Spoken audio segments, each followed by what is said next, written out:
Et si je vous disais qu'un roi africain du Moyen-Âge a été plus riche qu'Elon Musk? Un homme si puissant que son passage a littéralement fait chuter le cours de l'or dans tout un pays. Bienvenue dans l'histoire incroyable de Mansa Moussa, l'homme le plus riche de tous les temps. Vous connaissez sûrement des noms comme Elon Musk, Jeff Bezos, Mark Zuckerberg ou encore Bill Gates. Ces géants de la technologie et du commerce moderne sont souvent présentés comme les hommes les plus riches du monde. On les voit partout, dans les journaux, sur les réseaux sociaux. Mais attendez, et si je vous disais qu'aucun d'eux n'arrive à la cheville du véritable homme le plus riche de toute l'histoire de l'humanité? Non, non, ce n'était pas Louis XIV, ni la reine Victoria, ni même un magnate du pétrole caché dans un gratte-ciel doré. En réalité, l'homme qui a détenu la plus grande fortune jamais connue n'était ni européen, ni américain, ni asiatique. Il était africain, et il vivait en plein Moyen-Âge. Son nom? Mansa Moussa, aussi surnommé le lion du Mali. Et lui, croyez-moi, il n'avait pas besoin de compte en banque pour impressionner qui que ce soit.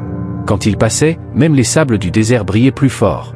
Mansa Moussa a régné sur l'empire du Mali, un royaume si prospère qu'on aurait pu croire que chaque grain de sable était un lingot d'or.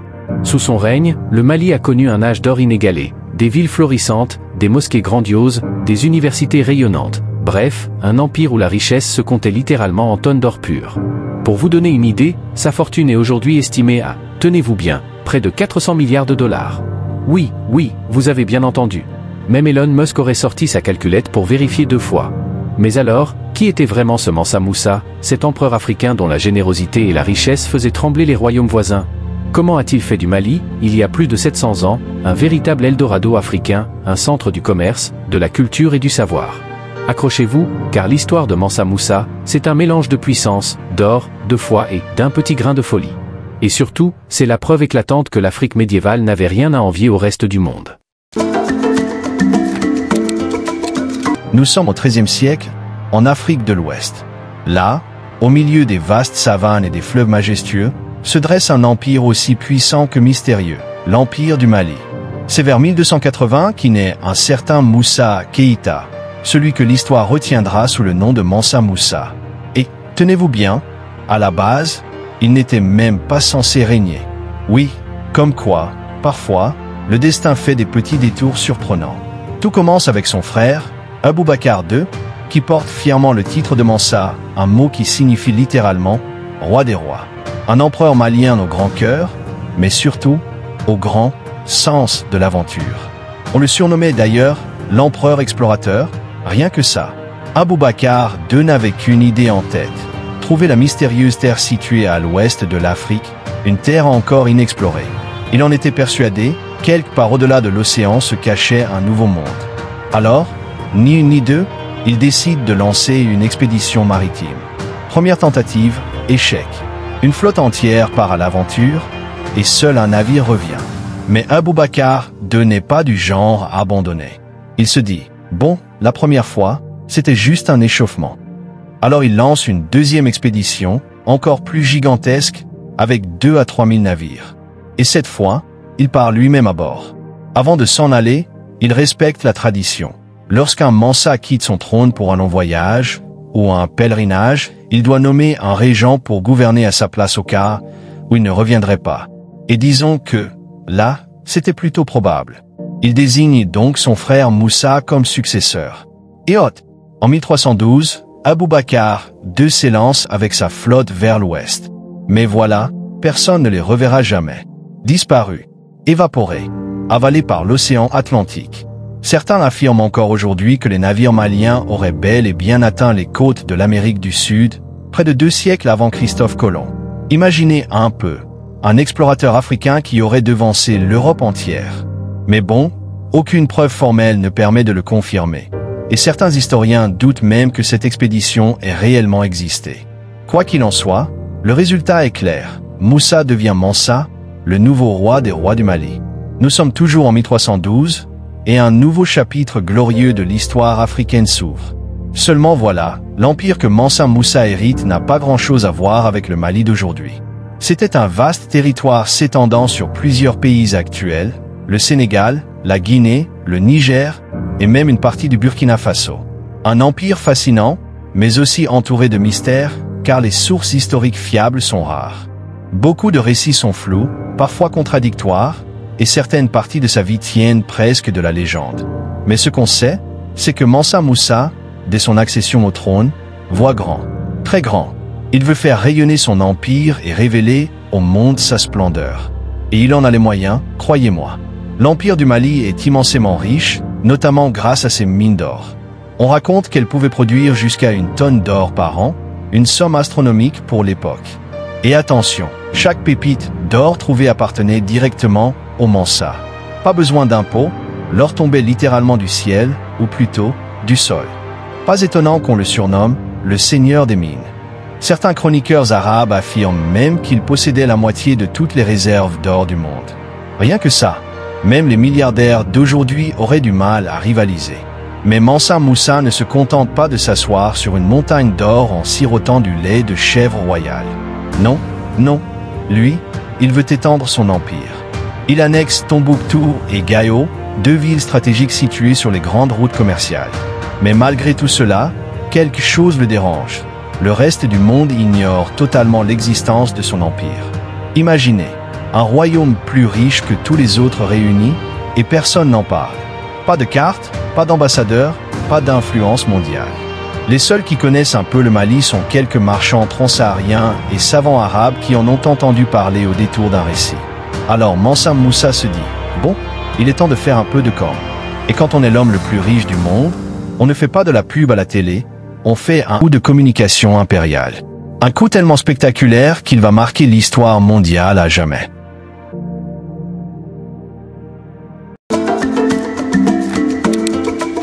Nous sommes en 1324 et Mansa Moussa, en bon musulman, décide d'accomplir l'un des 5 piliers de l'islam, le pèlerinage à la Mecque. Mais attention, ce n'est pas un petit pèlerinage discret façon voyage spirituel et méditation intérieure. Mansa Moussa, lui, voit toujours les choses en grand, très grand. Quand il part à la Mecque, c'est un peu comme si un milliardaire actuel décidait de traverser le désert avec toute sa ville. Résultat, il emmène dans ses bagages 60 000 personnes. Oui, tu as bien entendu.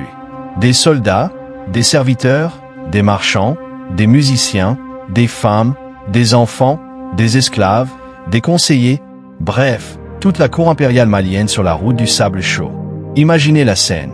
Une caravane géante, longue de plusieurs kilomètres, avançant lentement sous le soleil brûlant du Sahara. Un cortège doré, littéralement, car tout le monde est vêtu de soie et de brocart d'or.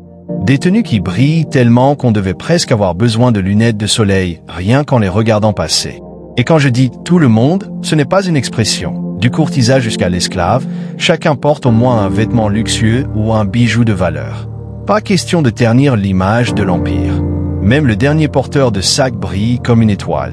Mais attendez, ce n'est pas tout. La caravane transporte 80 chameaux chargés uniquement d'or pur, en lingots, en bijoux et en poussière d'or. Certains racontent qu'il y avait tellement de bétail qu'on aurait pu nourrir tout un royaume juste avec leurs provisions. Sur la route, Mansa Moussa distribue de l'or à tour de bras. À chaque ville traversée, il fait pleuvoir des pièces d'or, construit des mosquées et laisse derrière lui des habitants bouche bée. Pour lui, ce pèlerinage n'est pas qu'un acte religieux. C'est aussi un génial coup de communication impériale. Un coup de pub version médiévale. Pas d'affiches, pas de réseaux sociaux, pas de sponsors. Juste des montagnes d'or et un défilé impérial digne d'un blockbuster. Et évidemment, la stratégie fonctionne à merveille. Sur le chemin, tout le monde ne parle que de lui. Les commerçants, les érudits, les voyageurs, tous racontent, les yeux écarquillés, l'histoire de ce roi africain à la richesse incommensurable. Mais le vrai festival commence quand la caravane atteint le Caire, en Égypte. Et là, c'est la panique totale. Le sultan mamelouk du Caire, Nazir Ben Kalaouin, accueille Mansa Moussa, mais l'ambiance est un peu tendue. D'abord, Moussa refuse de lui embrasser les pieds, comme le veut pourtant la coutume locale. Petit moment de malaise. Les gardes se crispent, le sultan fronce les sourcils, et Moussa, lui, reste stoïque. Disons qu'entre 2 têtes couronnées, la diplomatie, ce n'est pas toujours fluide. Mais surtout, le sultan voit d'un très mauvais œil cet étranger qui distribue de l'or à tout le monde comme s'il faisait pleuvoir des billets à un mariage royal. Les habitants, eux, deviennent fous. Ils se ruent littéralement sur la caravane, tentant de grappiller ne serait-ce qu'un grain d'or tombé par terre. Résultat, une pluie d'or, une foule en délire, une catastrophe économique sans précédent. Mansa Moussa a tellement inondé le marché égyptien d'or que sa valeur s'est effondrée. Le cours de l'or plonge et mettra plus de 10 ans à se stabiliser. 12 ans plus tard, un historien syrien du nom d'Aloumari visite le Caire et il raconte que les habitants parlaient encore de Mansa Moussa comme si c'était hier. C'est dire à quel point il les avait marqués. D'ailleurs, lorsqu'il repasse par le Caire sur le chemin du retour, Mansa Moussa est presque obligé de racheter son propre or pour calmer la situation. Imaginez, le type a tellement distribué qu'il doit ensuite racheter pour éviter un krach monétaire. Ça, c'est ce qu'on appelle avoir le sens du spectacle. Alors, bien sûr, certains historiens tempèrent un peu l'histoire. Non, il n'a probablement pas ruiné toute l'économie égyptienne, ça, c'est sans doute une exagération poétique. Mais ce qui est sûr, c'est que son nom a fait le tour du monde. En Afrique, au Moyen-Orient, jusqu'en Europe, tout le monde entend parler du roi doré du Mali. Et pour la première fois, l'Empire du Mali apparaît sur une carte mondiale, le célèbre Atlas catalan, réalisé en 1375 par le cartographe Abraham Cresques. Sur cette carte, on voit Mansa Moussa, assis fièrement sur son trône, un sceptre dans une main, un énorme lingot d'or dans l'autre, comme pour dire « Oui, c'est moi, le roi le plus riche du monde. Et non, je ne prête pas. » Après ce pèlerinage monumental, Mansa Moussa rentre au Mali en véritable légende vivante. Son empire est désormais connu sur tous les continents et son nom restera à jamais associé à l'opulence, la grandeur et la gloire africaine. Après 2 longues années de pèlerinage, nous voilà en 1325. Mansa Moussa rentre enfin au pays, bronzé par le soleil du désert, les sandales usées, mais le sourire fier. Son rêve s'est accompli. Le monde entier connaît désormais l'Empire du Mali. Et il ne revient pas les mains vides, oh non. Dans ses bagages, il ramène une véritable armée d'intellectuels. Architectes, poètes, savants, astronomes, juristes, calligraphes, bref, une dream team du savoir version médiévale. Et ces hommes venus du monde musulman vont littéralement transformer l'Empire de Moussa. Longtemps oublié, le Mali devient alors le centre d'attraction de tout le monde islamique. Les caravanes affluent, les érudits accourent, les marchands s'y pressent. Et au cœur de ce renouveau se dresse une cité légendaire, Tombouctou. Sous l'impulsion de Mansa Moussa, Tombouctou se métamorphose en une ville d'or et de savoir, un véritable Eldorado africain. Et Moussa, fidèle à sa réputation de mécène XXL, paie grassement ses artistes et ses savants pour que sa cité devienne la capitale culturelle du continent. Il fait construire des fortifications pour repousser les attaques venues du royaume aussi, des écoles pour les enfants, des bibliothèques pour les érudits, et surtout, de magnifiques mosquées, dont la célèbre Djingrébé et Sidi Yaya, qui existent encore aujourd'hui. Mais la plus grande fierté de Mansa Moussa, c'est l'université de Sankoré. Enfin, université façon 13 siècle. En réalité, c'est une madrasa, un lieu où l'on enseigne non seulement la théologie, mais aussi les mathématiques, l'astronomie, la grammaire, la poésie, la médecine et même la philosophie. Sankoré devient le cœur battant de Tombouctou, un centre intellectuel mondial avant l'heure. Sa bibliothèque abrite plus de 700 000 manuscrits, rien que ça. Les érudits y viennent de partout, du Caire, de Fès, de Grenade, pour y copier, traduire et commenter des ouvrages rares. Imaginez un peu, une sorte de Harvard médiéval, mais au milieu du Sahel. Grâce à tout cela, Tombouctou devient en quelques années la ville la plus riche, la plus savante et la plus respectée d'Afrique subsaharienne. Son rayonnement culturel et religieux stimule le commerce, attire les voyageurs et fait du Mali une puissance incontestable. Mais, comme toujours, tout n'est pas parfait dans le royaume doré. Malgré toute sa grandeur, Mansa Moussa commence à être critiqué par une partie de son peuple. Certains lui reprochent d'avoir peu à peu abandonné les vieilles traditions africaines au profit de l'islam venu d'ailleurs. D'autres dénoncent les inégalités grandissantes dans l'Empire. Quand le roi dort sur des tapis de soie, certains paysans dorment sur de la poussière. Mais ce qu'on reproche le plus au Mansa, c'est son rapport à l'argent. Parce que Moussa, soyons honnêtes, a la main un peu trop généreuse. Distribuer de l'or à tout le monde, c'est bien. Mais après avoir littéralement jeté des tonnes d'or sur la route jusqu'à la Mecque et financé des chantiers pharaoniques à Tombouctou, eh bien, forcément, les caisses finissent par sonner creux.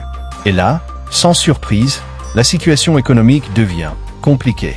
Les sources historiques sur la fin de son règne sont rares et parfois contradictoires. On sait que son fils Magan lui succède, peut-être en 1332 ou peut-être en 1337, personne n'est vraiment d'accord. Certains pensent même que Moussa n'est pas mort à cette date et qu'il aurait simplement abdiqué pour finir ses jours dans la tranquillité. Bref, mystère total. Et justement, s'il y a un autre mystère autour de Mansa Moussa, c'est bien sa fortune légendaire. Depuis des siècles, on répète qu'il serait l'homme le plus riche de l'histoire. Mais était-ce vraiment le cas? Selon certaines estimations modernes, sa fortune aurait atteint, accrochez-vous, 400 milliards de dollars à son apogée. Oui, 400 milliards. De quoi faire pâlir Elon Musk, Jeff Bezos et Bill Gates réunis. Si ces trois-là se mettaient ensemble pour un pique-nique, Mansa Moussa aurait quand même payé la note du restaurant sans regarder. Mais voilà le hic, ces estimations viennent d'un site nommé Celebrity Net Worth. Oui, le même site qui évalue aussi la fortune des rappeurs et des stars de télé-réalité. Autant dire que le calcul est, disons, scientifiquement discutable.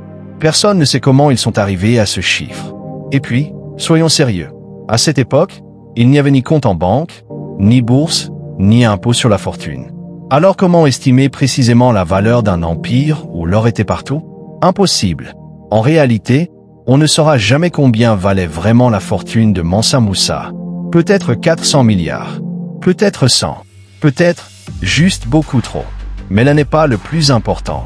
Car la vraie richesse de Mansa Moussa, ce n'est pas seulement l'or, mais l'héritage qu'il laisse derrière lui. Son règne représente l'âge d'or du Mali, une période d'échange, de savoir et de puissance inégalée en Afrique. Mais comme tout empire trop vaste, trop riche et mal géré, le déclin arrive vite. Son fils hérite d'un royaume glorieux, mais aux caisses vides. Sans la même ambition, les successeurs de Mansa Moussa voient l'empire s'affaiblir. Les guerres internes se multiplient, le commerce décline, et même la peste noire frappe Gao et Tombouctou. Au XVI siècle, après 3 siècles de grandeur, l'empire du Mali s'effondre. Et pourtant, le souvenir de Mansa Moussa, lui, ne s'éteindra jamais. Roi bâtisseur, mécène, homme de foi, visionnaire, il incarne à lui seul la puissance et la richesse d'une Afrique trop souvent oubliée. Pendant des siècles, Tombouctou gardera cette aura mystique de cité perdue dans le désert, débordant de trésors et de manuscrits. Ce n'est qu'à la fin du VI siècle, avec la colonisation française, que l'Europe redécouvrira enfin ce joyau africain. Aujourd'hui encore, Mansa Moussa reste un symbole, celui d'un homme qui a fait rayonner son continent, d'un souverain pieux mais visionnaire, et d'un personnage dont la légende continue de briller, comme un lingot sous le soleil du Sahel. Et puis, entre nous, même si on ne saura jamais s'il était vraiment l'homme le plus riche de tous les temps, il aura au moins réussi une chose, entrer dans l'histoire avec style. Ainsi s'achève notre voyage à travers l'histoire. Si cette épopée vous a captivé, n'hésitez pas à laisser un pouce bleu pour soutenir le travail, à partager vos impressions dans les commentaires et surtout, à vous abonner pour découvrir d'autres récits fascinants de notre passé. Merci d'avoir voyagé avec nous et à très bientôt pour une nouvelle page d'histoire.